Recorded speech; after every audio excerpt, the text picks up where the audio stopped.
So one of the, I think we believe, right? That's why we're here is to create a space, safe space within the team to allow everyone to grow their potential, right? Yeah. And then it's no matter of a gender anymore. It's just a matter of the willingness and the choices, like Renske Yeah. mentioned.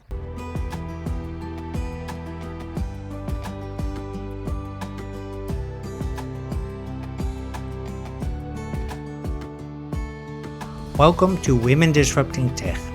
My name is Dirk-Jan Upkes, and on this podcast I give the women who work in tech the platform they need to inspire and empower each other. Join me on a journey into the world of entrepreneurship, funding, biases and role models to discover the strategies for success in the tech industry. In other words, how women can disrupt tech. Are you ready to listen?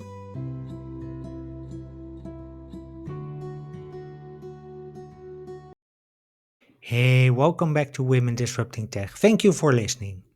In this episode, you'll learn how to create a safe space in your team from Elena Zhebel and Renske Melchers-Vermolen.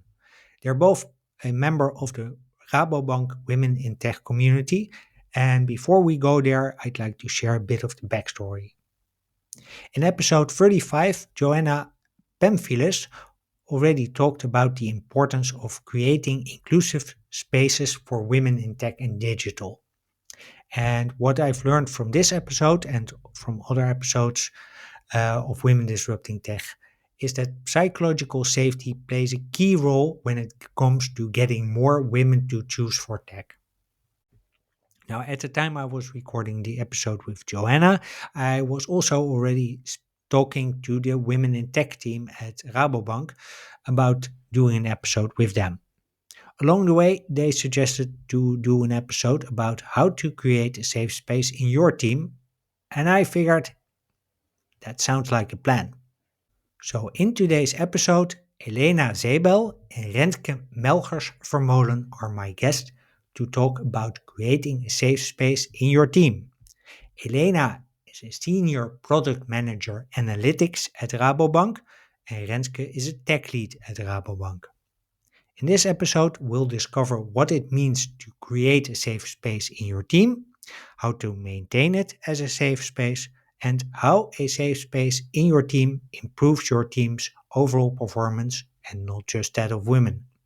So please welcome to Women Disrupting Tech, Elena Zhebel and Renske Melchers-Vermolen. So welcome Elena and Renske. Good to have you. Question I always ask at the start of the podcast is how you got into your current job or your current position. Yeah, so I've actually always worked in the area between business and IT. So already since university, I realized that the only way that IT implementations can be successful is if you manage all stakeholders properly. So after a Mhm. few years working as an IT business partner, I ended up in IT consultancy, which I did for quite a few years.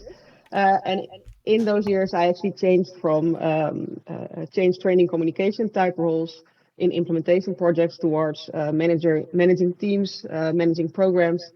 Um, and there it becomes much more important to enable the team alongside managing the client. So my focus has been shifting more and more towards the internal team, knowledge transfer, things like engineering culture, but also inclusion and belonging. And 2 years ago, I was contacted by a recruiter who claimed that he had the perfect job for me, combining both people, IT, and strategic impact. And that has all come together now in my role as tech lead at Rabobank. Okay. Yeah, it's always dangerous when people say that they have the perfect job for you, right? Yes. So Elena, how Uh, about you? Sure. Well, thanks for invitation, Dirk Jan. I'm happy to be here. My story is a little bit different than Renske because my story starts with the love for mathematics. That's where it all started. When I was fascinated with the numbers and see how the equations can describe real world problems and was eager to solve them. So that's the reason I actually went to study PhD in applied mathematics. But Mhm. I decided not to stay in the academia, but apply my knowledge into the into the real world, into the industry. So that's how I ended up in the oil and gas. And there I spent a couple of years in various tech positions as a developer, various technical roles. And what I really enjoyed is to bring the tech into the business. And then I caught an entrepreneurial bug. Okay.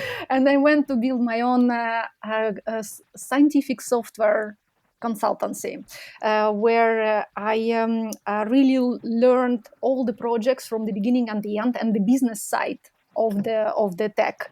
And I learned how the technology can drive business forward.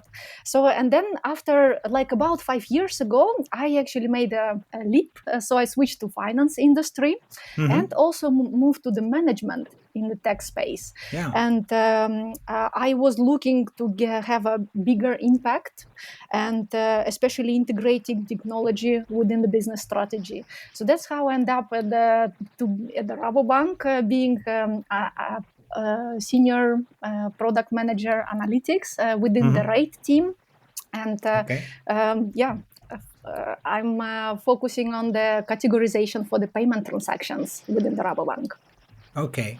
And this is categorization across all the domains, so for wholesale and retail banking, or? At the moment is for retail and also specifically for the Netherlands, but sky is the limit. We're looking around how to expand. Okay. Before we go into the actual topic of this podcast, so creating a safe space, I want to discuss two common myths. I actually borrowed those from a speech you did, Elena. And the first myth is that women can't lead. Yeah, that's a good one. And I think maybe just to clarify where does it come from, I think it was an event at the Rabobank last year in December from the Women in Tech community. That's where I gave indeed the presentation, and I thought I have to debunk those two myths. And one of them, my personal opinions that leadership knows no gender, right? But where does it come from?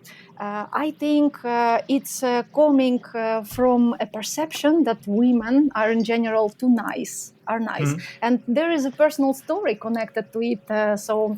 When I was a research geophysicist at Shell, some years ago, and I went to Oman for measurements of for seismic measurements.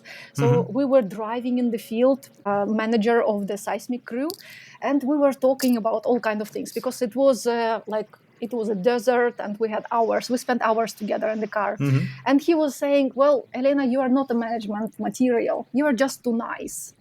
And that stick to me, and I was like, why is it being nice doesn't mean managerial material? And I realized that it's a kindness might very often is mistaken by weakness. Yeah, but being kind doesn't make you weak, or it doesn't mean to be weak, such as to be aggressive doesn't make you strong.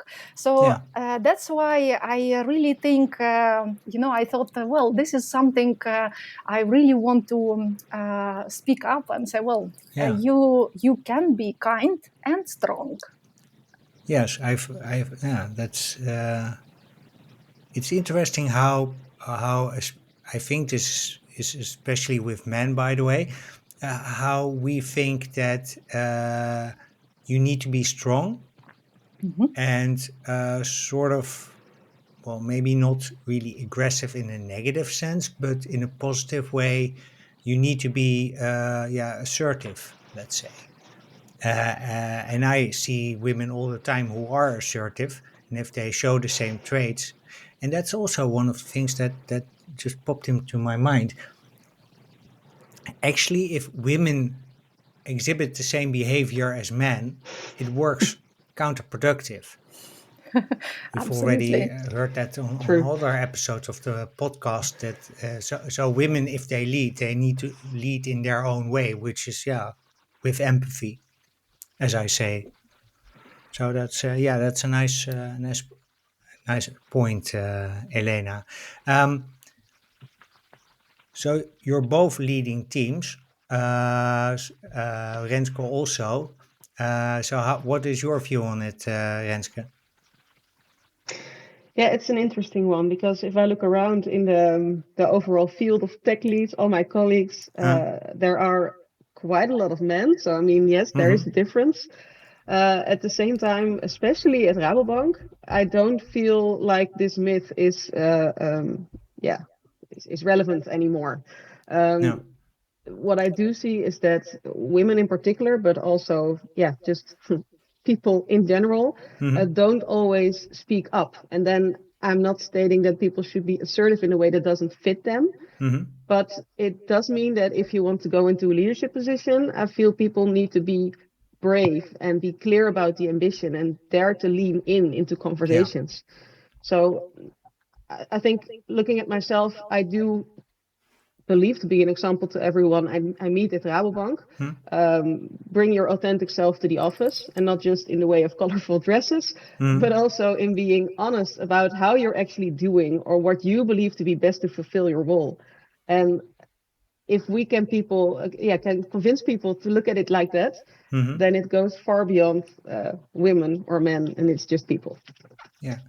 About the balance of men and women, by the way, is that because what I noticed from personal experience is that in finance it's actually quite common to have a woman as a leader, whereas outside, let's say in the oil and gas industry, I don't know if it's that common. I just don't have the experience. But is it industry dependent also a bit? I think maybe it's a skill dependent. I think finance and HR, they know more or they attract more women. That's also a possibility. Whereas in the tech space, it's just naturally less. There's less girls interested in the technical studies than the boys. That's something given, and that's something about to change. Right? We are going to schools.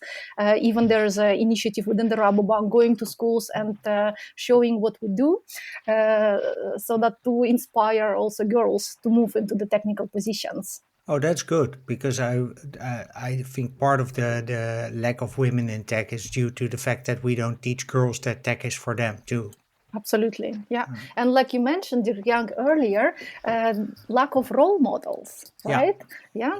And also, when I joined, once I joined the company, and there was there was only a team consisting only of guys for 10 years, and I was the first one, which was not a guy, and coming there with the high heels and making noise. After 1 week, someone was complaining. Well, can you please take a carpet when you walk and not go onto the tiles to make you are making too much noise. So, well, of course I followed, because I really respect and I want to also not to disturb so much. But a year later, another colleague joined. She was Italian. She has high heels much higher than mine. There was no issue anymore. It's also like when if you are there and you create, it's adapting, right? And it's all about getting used to each other. And it's even showing others, right, that they are free to be themselves. Because what I do see in sort of more traditional organizations, also as a consultant, people confirm they confirmate, how do you say it? Confirm. To what they think is needed to be successful. Yeah. And if they believe they need to wear a blue suit and a black and a white shirt, or a black suit and a black tie, they will do that because they think it will make them successful. Yeah. And at some point during a very warm summer, I once got a comment like, "I'm so jealous of you because you as a woman can wear a nice dress to work, still be professional, but you're much more appropriately dressed for this warm weather." Yeah. So I had to laugh about it. But this guy actually switched to wearing much more colorful shoes at some point, because he was like, well, if she can wear color, I can also wear color. And suddenly you started to see a bit more personality in people in the teams, because why not, right? Yeah. Yeah, it's also a way of really showing the diversity of people that you have. Not to if you stay out of the white shirt, blue dress or black dress, black what is it suit, uh, normal things in wearing in office attire. Let's say. I want to switch to the second myth. Again, I want to start with Elena. The second myth is that technical experts are not cut out for leadership roles. And I have to say, for quite a long time, I actually did subscribe to this myth. Right. Well, I'm glad you realize that it's a myth. And Yeah. luckily, you see, we also see the situation is changing. The Mhm. times are changing and stereotypes are fading out.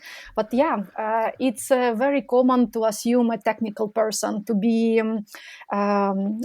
just geeky, right? Solely focusing on the technical content Yeah. and be lacking emotional intelligence and things like that, right? So, and being technical myself, coming Mhm. from the very strong technical background, I actually take advantages from me being technical and focusing on the content.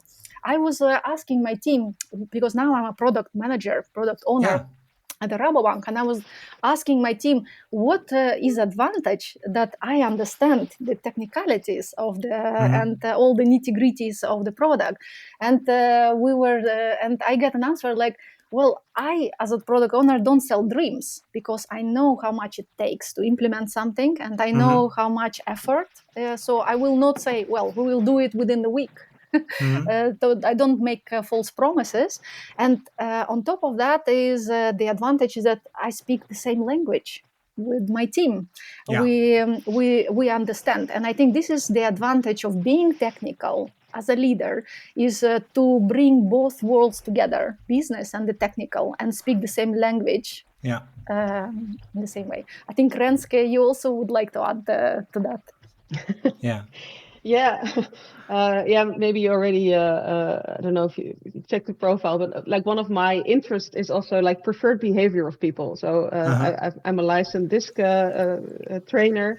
I've done a lot of trainings, and then it's interesting to see that the transition towards leadership really depends on the development path that someone chooses to make.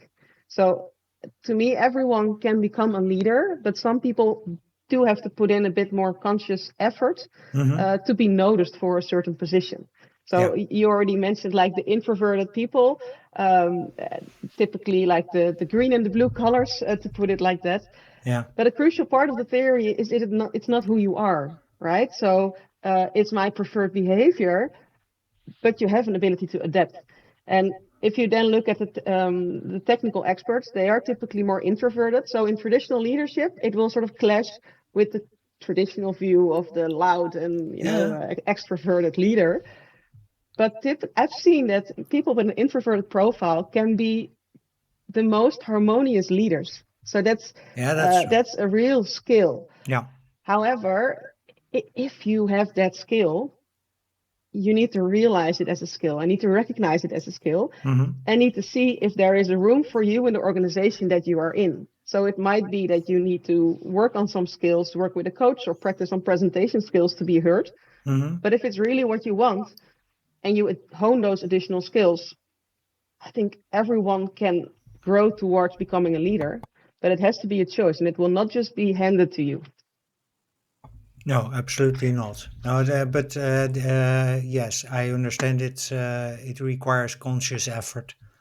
But the Yeah. reason I actually subscribe, maybe also good to give that a bit of uh, background. The reason I used to subscribe to it because um, at ING where I worked, we had two types of trainings. One was a management training, so particularly for managers, and the other was for specialists, which is where I ended up being.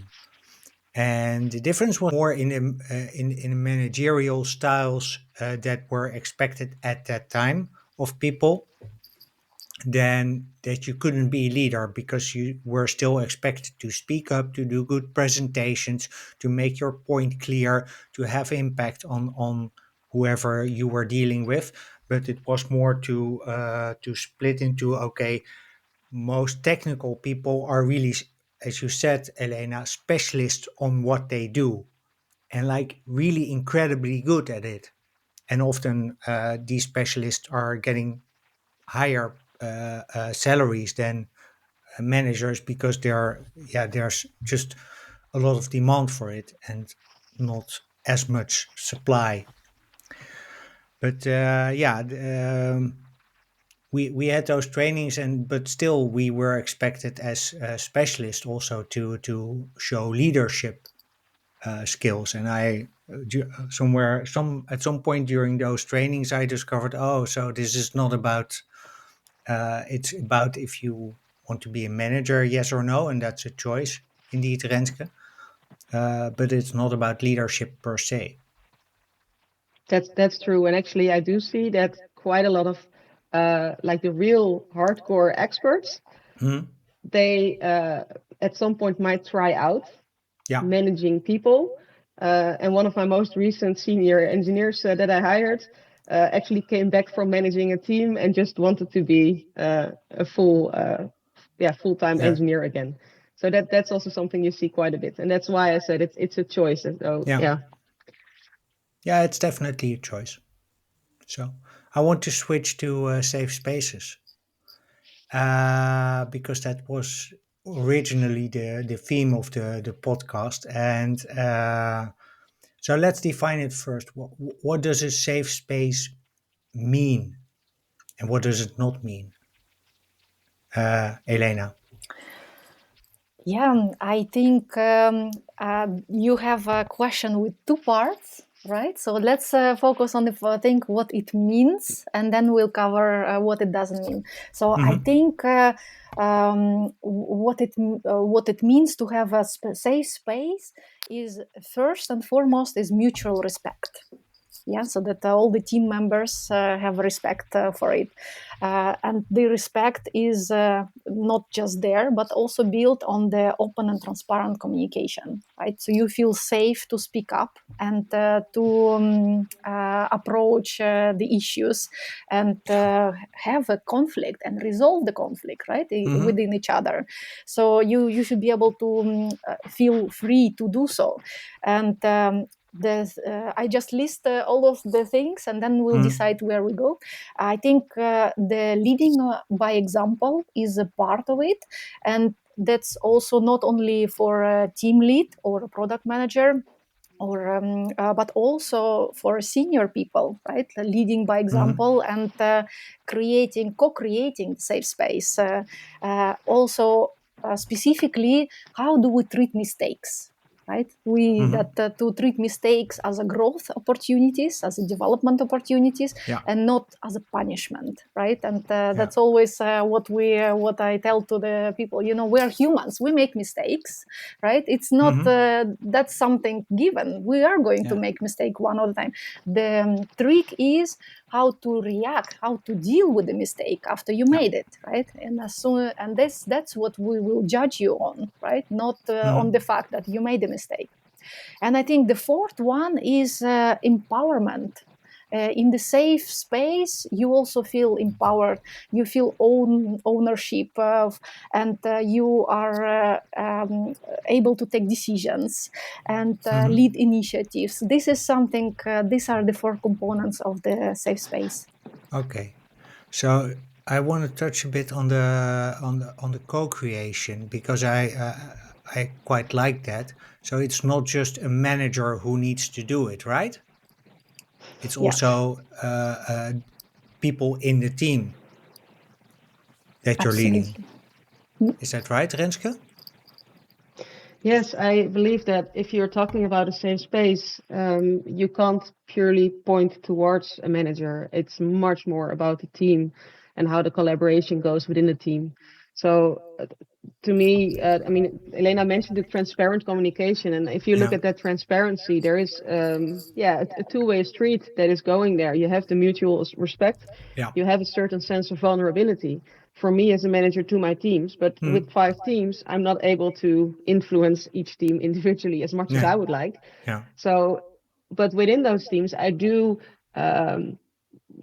give people at least the advice, for example, to give more feedback to each other as part of that open communication, so that as a team, give each other feedback, not just on the points for improvement and solving conflicts, but also give compliments and mention something that you appreciate to your colleague.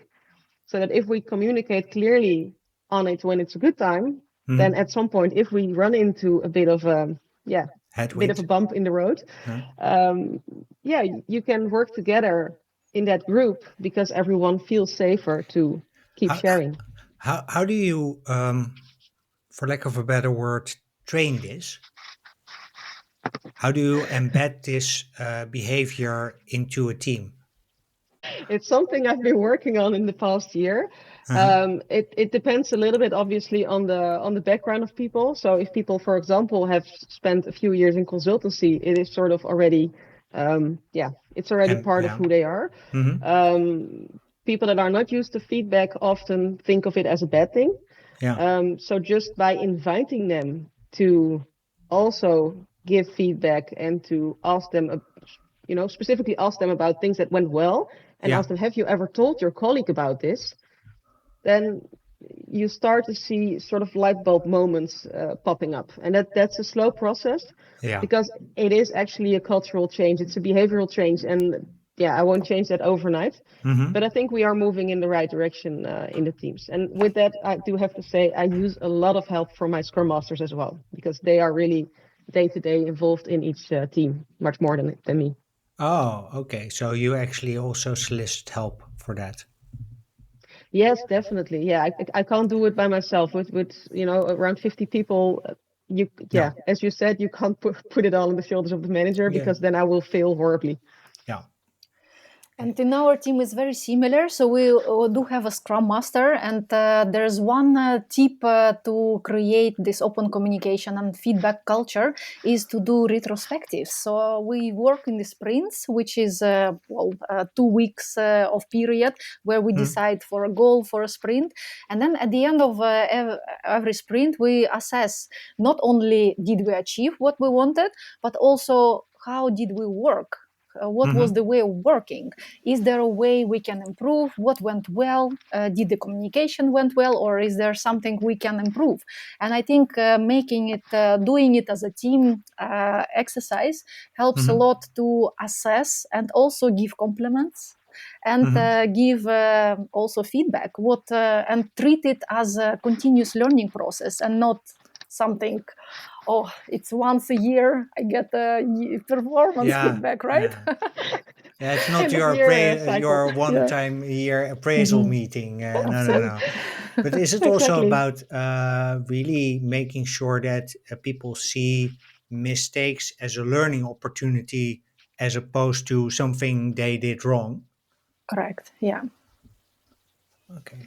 Yeah, I think in the most successful teams, you see that, and so therefore also safe spaces, there is that room for growth. And it's very interesting to see then that, for example, a senior developer will hold back on taking up the stories that they know they're good at to give room to a junior developer to take that complicated story, knowing that they will most likely make mistakes. It will take a bit longer. And at the same time, because they do this in those teams, the juniors also feel comfortable to ask then for help from the seniors.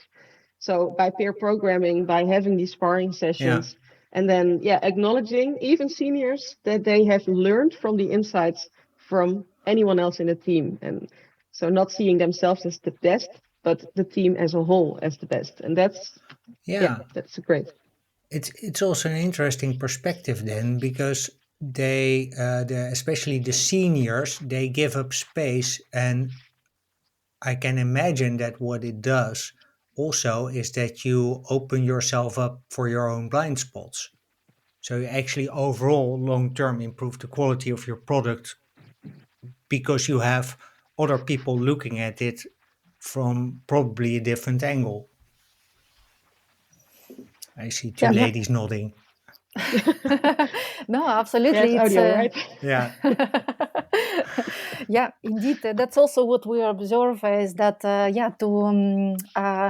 to share, to give ownership. If you allow person to take the ownership and make decision, and of course there should be also a space to discuss the decision and make mistakes, right? Sometimes, but that's a learning process, right? And that's consider it as a learning process and not as something extraordinary. I think that does work the best. And I also wanted to mention that what it does not mean to have a safe space is that, because it's connected, is tolerance for poor performance or tolerance for low standards, right? And this is something, if you have a safe space, it doesn't mean that you can be sloppy, right? Or it doesn't mean that you should avoid conflict at any cost, right?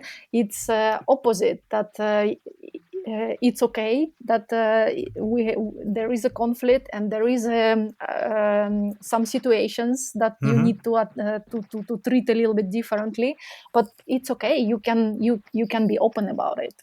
Yeah, is it also a way to get people used to things like feedback and, well, maybe also negative input? I always see it as a bit of learning to box, because when you learn to box, you get hits.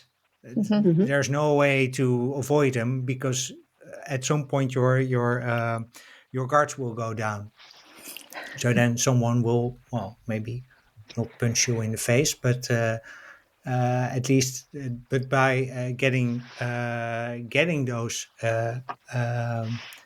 feedback points, to call them like that, you also get used to, like, okay, this is what I need to do to keep my performance up.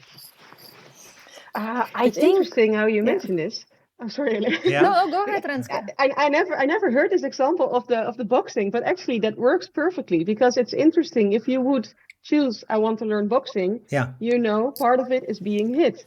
If you choose to go into the workplace, and either as an expert or as managing people, you will do something that other people won't like. And I think the main difference there, again, it's two-way. People need to learn how to give feedback, because the same with boxing. I guess if you hit someone wrong, you can break their arm, but it will probably still leave a bruise, right? If you do it right. And at the same time, it is also about not taking it personal. Yes. And I think, you get into the ring, you will get hit. What I do have seen happen in the past, and more to women than to men, is that sometimes we identify ourselves so much with the role and with the work that we do, because we're really proud of it, that if you then get feedback that perhaps you could have done something different, people take it so personal that it impacts their view of themselves. While you are in the ring, and once you get out of it and you go home to your family or to your friends, that's not the same environment. So it's okay to get hit every once in a while, because it's part of the process, and it's not that the person across from you really wants to hurt you. No, they just want to win the boxing match. That's all. Yeah, obviously we all want that. Elena. I was thinking it's a very interesting perspective, and I'm not sure I completely agree with that. I see what you're trying to say, Renske, that you do need to find out how to work with other people, right? Who are have a different style, different preferences. But I don't think. I think that because the boxing match is about competition, right? And I think by having a safe space, I think the competition, there should not be a competition between team members. There should be a competition against yourself, right? You should be able to compete with yourself, and try to improve, compare yourself to the 6 months ago, to 1 year ago. But I think to compare yourself to the peers might be a recipe for disaster, right? Because then there will be always moving goals which you cannot achieve. I don't say that you should not be inspired by others. If you see a senior really showing behavior, that something should inspire, right? And then you can take action to do to grow in this direction. But I think given the I really want to challenge the competition within the safe space. I understand how you're saying it, and I think indeed to add to that, what I was just trying to say, I was thinking in the analogy of the boxing training, right? So you choose to get in the ring to get better, and you do that against someone else that also likes to spar, so to say. Yeah. And when I talk about winning, it is indeed winning against myself, so my own insecurities, so to say, and that is the part that you should overcome. But the insecurities are actually what can take you down very easily if you let those, even the practice match, take you give you the bruises, so to say. Absolutely. If you measure yourself by the bruises, not by the long-term improvement of getting less hits, exactly, then you're in for a harsh. You're looking at yourself in a much harsher way than is necessary, I think. Um, uh, we've already talked a bit about it, but what are the benefits of creating a safe space for the organization, but especially for the teams that you create the safe spaces for? Elena. I think there are a bunch of benefits, and I think I want to start that the team with in the safe space also taking ownership, delivering, taking decisions on their own, checking it with the colleagues, peer programming and collaborating together also lead to the high performance team. Right, it's also improvement of performance. So you can together we can go further. Right, alone you can go faster, and together we can go further. It also leads to a satisfaction of the work you've done as a part of something bigger. Yeah. Right. So we already touched on it, like how to develop and grow each other within the team. Right. There is if there is a free space, you can explore. You can allow to make mistakes and learn from them. Right. And you can work or learn from others. Right. What I also hear you say is that it allows for discovery of new things then. Yeah, because it creates the room for it. Yeah, you feel safe to experiment, not only survive. If we will think about Maslow's pyramid, right, and all the needs.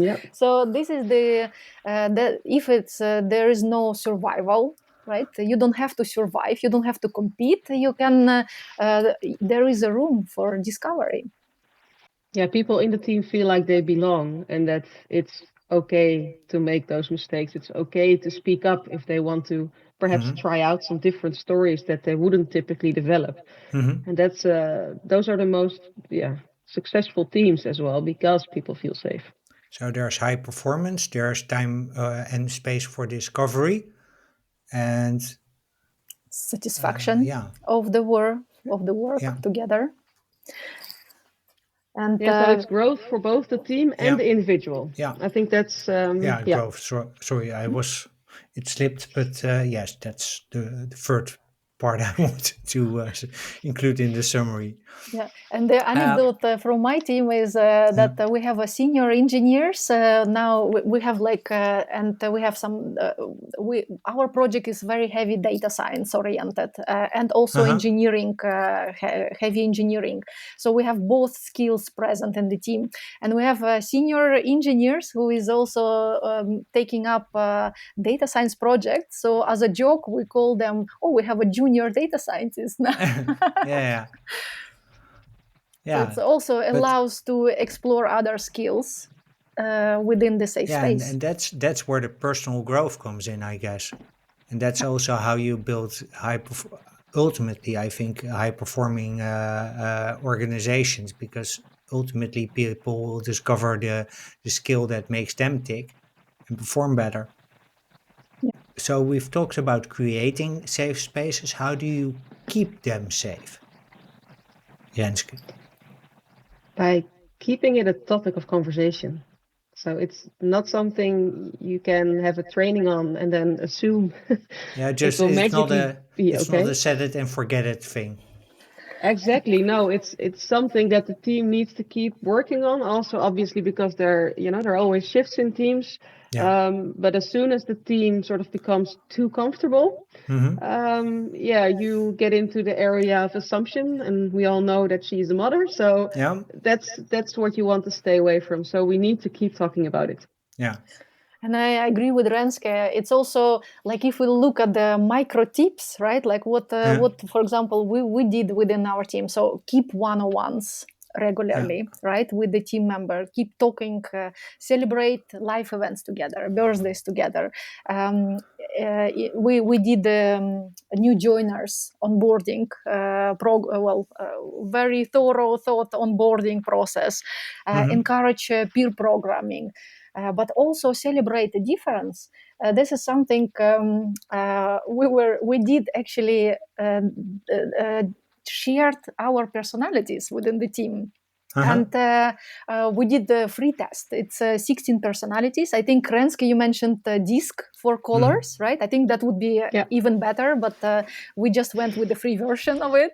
And Yeah. the purpose of it, not to dive into the psychology or this type of things, but the goal of it to realize the differences of approach. Like we mentioned, introvert versus extrovert, right? Mm-hmm. For introvert, at the beginning of the day, it's the glass full, right? And then with every meeting, it shrinks.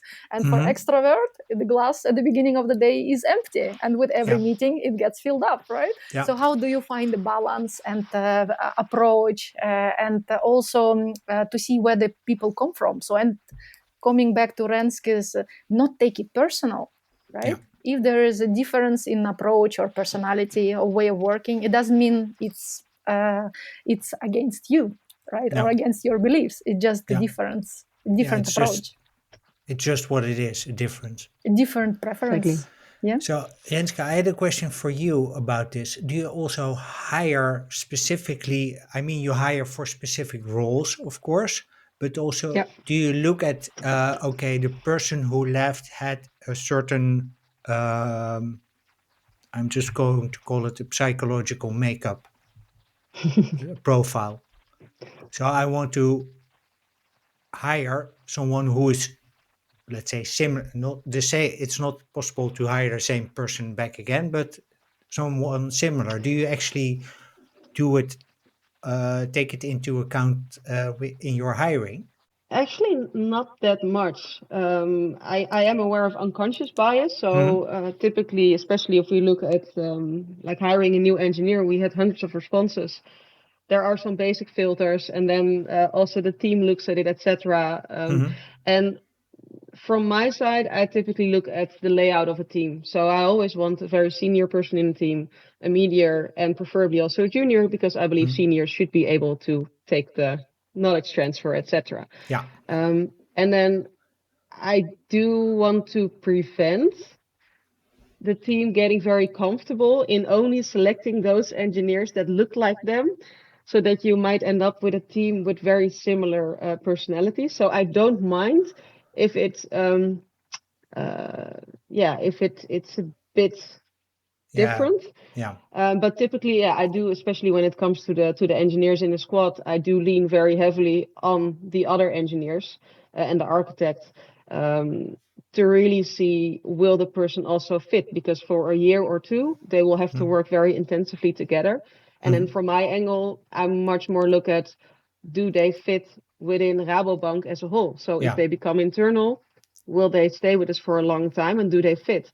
And then I think the only main behavior preference that I look for Hmm. is if people have a growth mindset. If they're willing to learn, I don't care how different they are. Yeah. Um, but yeah, as Elena said, not take it personally. It's open for others' opinions. Yeah. And then we're okay. I mean, beside the fact that obviously they need to have the skills, but that's a I mean, given. it starts with the skills, of course, but Yeah. Okay. And if I may add, we're also looking for in these interviews. We're also looking: do we understand each other? If I explain something, does this person understand what I'm talking about, or do I understand what the other person means? Right. So I think communication fit.